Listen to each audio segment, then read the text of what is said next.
అంబిక, ఏంటి సుభాష్ కలవాలన్నావు? నువ్వు మొన్న చేసిన మైండ్లెస్ పనికి నిన్ను కలవడం ఎవరైనా చూస్తే ఎంత ప్రమాదమో తెలుసా? ఆ రోజు నిజంగా నేను తప్పు చేశాను. రైట్.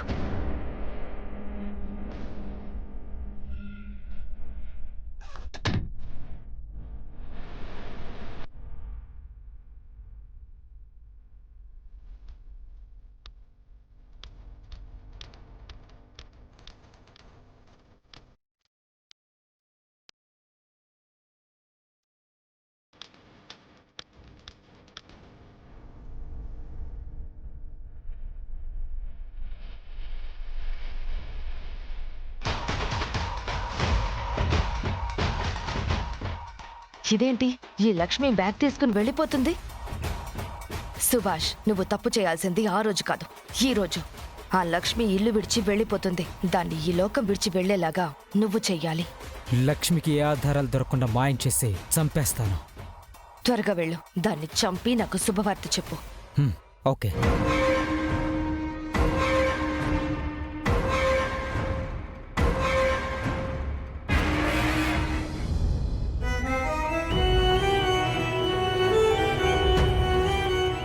ఈ విషయంలో మీరు ఏ మోసం చేయలేదు, ఏ తప్పు మీ వైపు లేదు. నా తలరాత ఇంతే.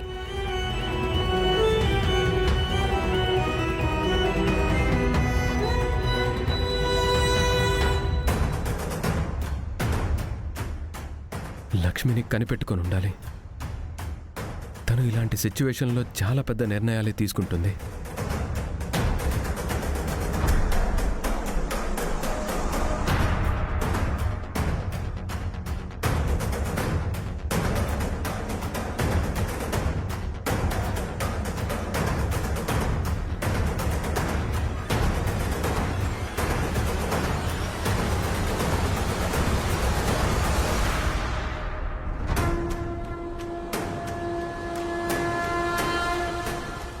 లక్ష్మి ఇక్కడి నుంచి వెళ్ళిపోవాలని డిసైడ్ అయిందా?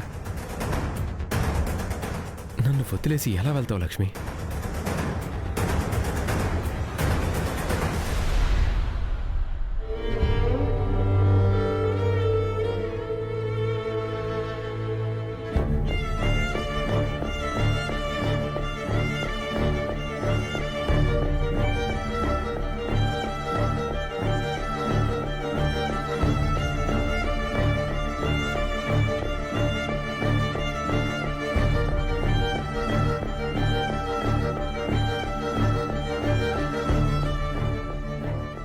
అప్పుడు రోడ్డు ప్రయాణంలో ఆ ఇంటికి చేరాను.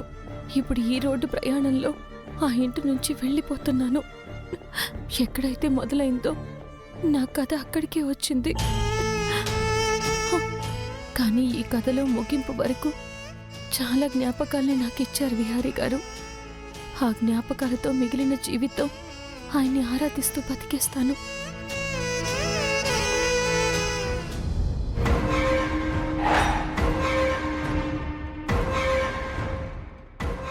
అర్ధరాత్రి చిమ్మ చీకట్లో ఒంటరిగా దొరికావే. నీ జీవితాన్ని ఈ చీకట్లో కలిపేస్తా.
ఏయ్ ఆగవే ఏయ్ ఆగు ఏయ్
ఎవరు నువ్వు? రాబే.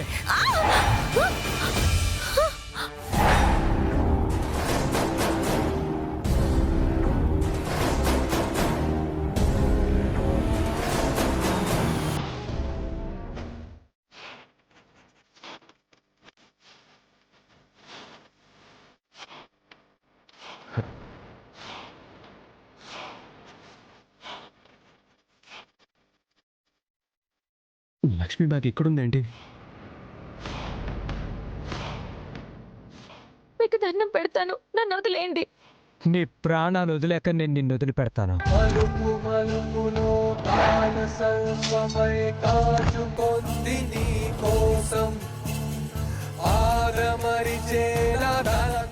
లక్ష్మి నిన్ను పంపు కైలాసం ఆ పరమ పద సోపాన కేలిలో పావులా చిక్కుకోకు.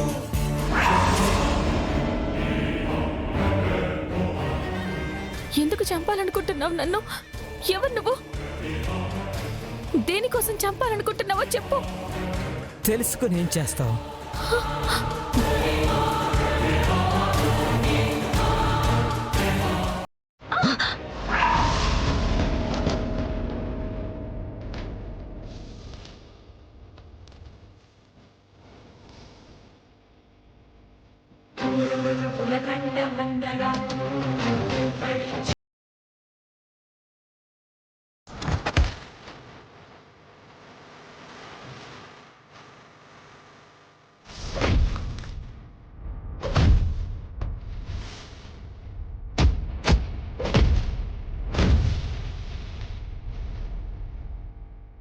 ఎవర్రా నువ్వు?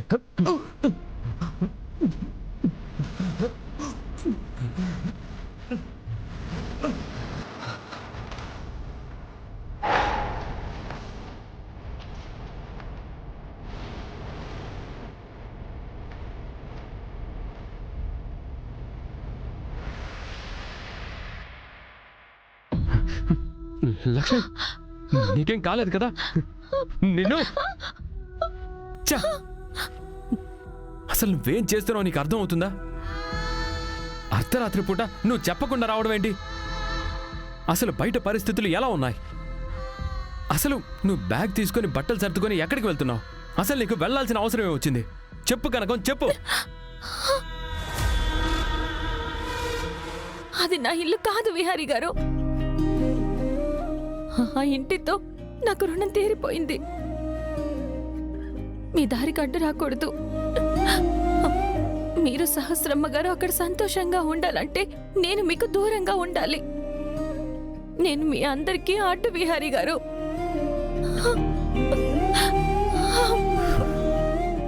మా సంతోషం కోసం నువ్వు త్యాగం చేయడానికి అసలు నేను నీకోసం ఏం చేశాను కనకం? నా వల్ల నువ్వు ఒక్కరోజైనా నువ్వు సంతోషంగా ఉన్నావా? మన పెళ్ళైన తర్వాత ఏ రోజైనా ప్రశాంతంగా పడుకున్నావా? ఇన్ని రోజుల్లో ఎన్ని అవమానాలు పడ్డావు నా వల్ల. అసలు నువ్వు ఎన్నిసార్లు దెబ్బలు తిన్నావు? అసలు ఎన్నిసార్లు నువ్వు ప్రమాదాన్ని కొని తెచ్చుకున్నావు? ఇప్పుడు కూడా నిన్ను నడి రోడ్డు మీదకి తీసుకొచ్చేశాను. ఇదంతా ఎవరి వల్ల? నా వల్లే కదా. అది కాదు విహారీ గారు. నువ్వేం చెప్తావో నాకు తెలుసు. అంతా నీ తలరాత నీ కర్మఫలం అంటావు, కానీ యథార్థం ఏంటంటే నీ తలరాతని మార్చేసింది నేనే. నేనే నీ జాతకంలో నష్ట జాతకుడిలా వచ్చాను. అందుకే నీకిన్ని కష్టాలు. దయచేసి అలా మాట్లాడద్దు విహారీ గారు. నిజాలు మాట్లాడుతున్నాను కనుక నువ్వు అర్థం చేసుకో. ఇప్పుడు నువ్వు ఇలా బయటికి వచ్చావు. నేనిప్పుడు టైంకి రాకపోతే ఏమన్నా అయ్యుంటే అసలు నేను మీ నాన్నగారికి ఏం సమాధానం చెప్పాలి? అసలు నువ్వు ఇలా వెళ్ళిపోయే పరిస్థితి వస్తే నేను నిన్ను భారీగా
నువ్వు నన్ను భర్తగా ఆరాధిస్తుంటే నేను నిన్ను భారీగానే కదా చూస్తున్నాను.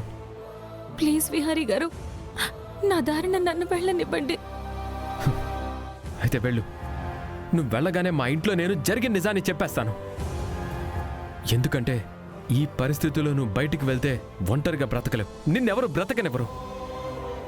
అయితే మీ ఇంటికి వెళ్ళాలి, లేకపోతే నువ్వు మా ఇంట్లోనే ఉండాలి. అలా కాదని నువ్వు వెళ్తానంటే నేను ఒప్పుకోను. ఎందుకంటే నీ బాధ్యత నాదని మీ నాన్నగారికి మాటిచ్చాను. ఆ మాట ప్రకారం నిన్ను కాపాడుకునే బాధ్యత నాది. దయచేసి ఇంకెప్పుడు ఇలాంటి ఆలోచనలు చేయకు. పద మన ఇంటికి వెళ్దాం రా. విహారీ గారు,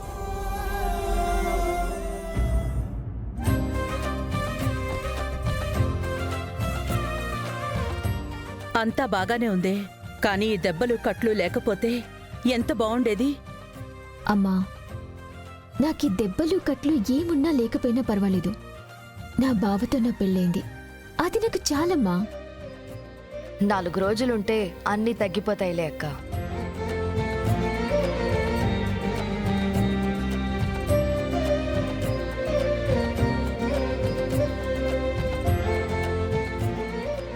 ఎంత బావున్నావే. ఈ వ్రతం అయిపోగానే నీకు దిష్టి తీయాలి. ఏం అక్కర్లేదులే అమ్మమ్మా, నాకు దిష్టి తగలకుండా ఈ దెబ్బలు ఈ కట్లు ఉన్నాయిలే. ఆ దెబ్బల గురించి పక్కన పెట్టు. నిన్ను హాస్పిటల్లో ఆ పరిస్థితుల్లో చూసి మా గుండాగినంత పనైపోయింది. నేను బతికుండగా ఇంకోసారి నిన్నలా చూడకూడదమ్మా. నేను ఆ మాత్రం నటించకపోతే నా పెళ్లి జరిగేదా? మీరింత హ్యాపీగా ఉండేవాళ్ళ? సహస్ర, ఈ బాక్స్లో ఉన్న హారం ఈ ఇంటి కోడలు వేసుకోవటం ఆనవాయితీ. నేను ఇంటికొచ్చిన కొత్తలో మా అత్తగారు నాకిచ్చారు. నేను మీ అత్తకి నేను ఈ నగలు ఇవ్వలేకపోయాను. ఆ కారణమేంటో నీకు తెలుసు కదా.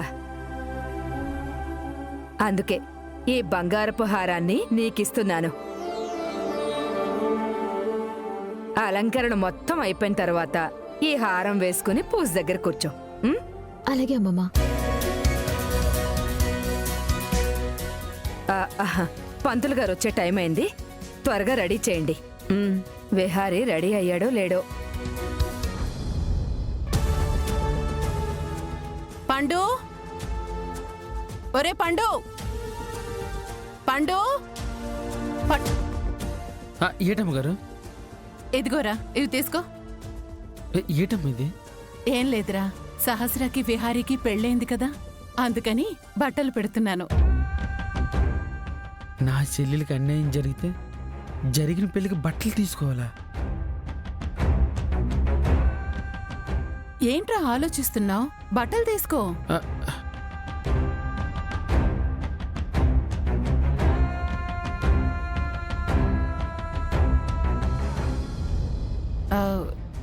లక్ష్మి ఏది?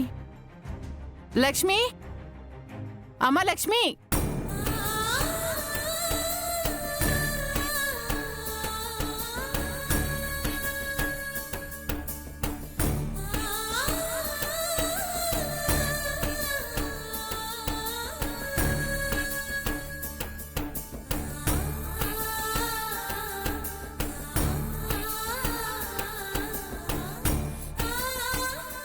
లక్ష్మి, లక్ష్మి!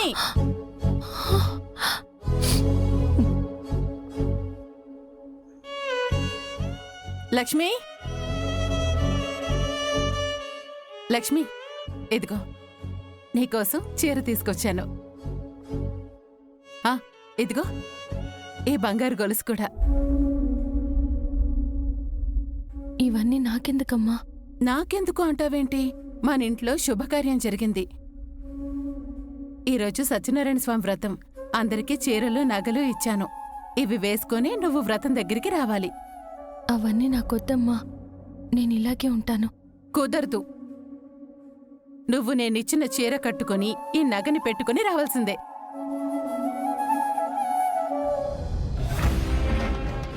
నాకు చాలా పనుంది, తీసుకో.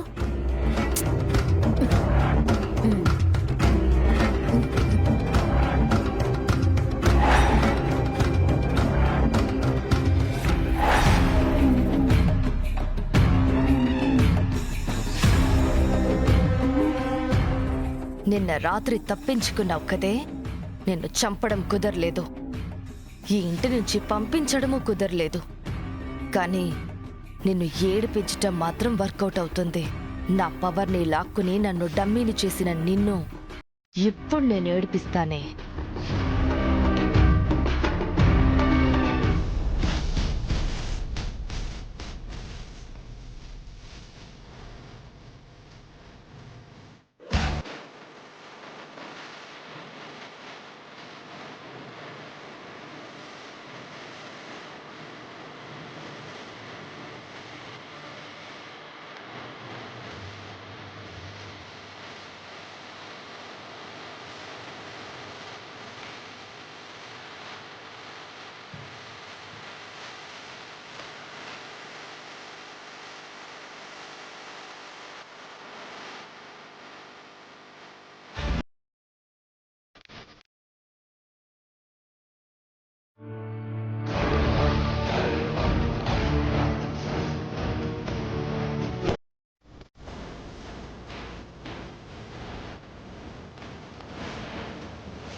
అక్క, పంతులు గారు వచ్చేస్తున్నారంట. త్వరగా సహస్రని రెడీ అవ్వమంటున్నారు. అలాగే అంబిక. ఈరోజు ఆ లక్ష్మికి మూడింది.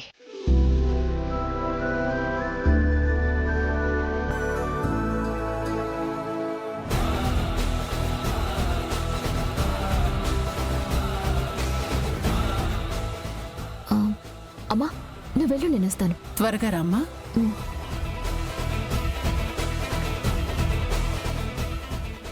బాబా,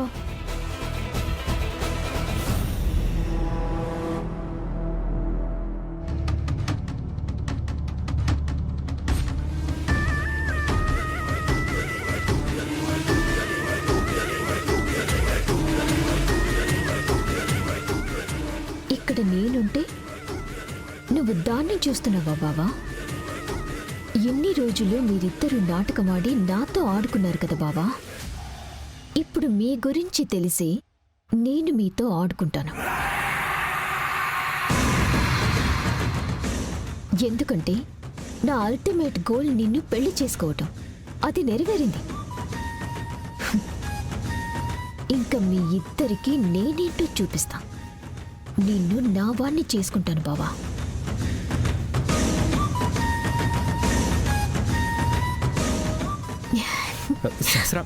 శాస్త్ర ఏంటిది?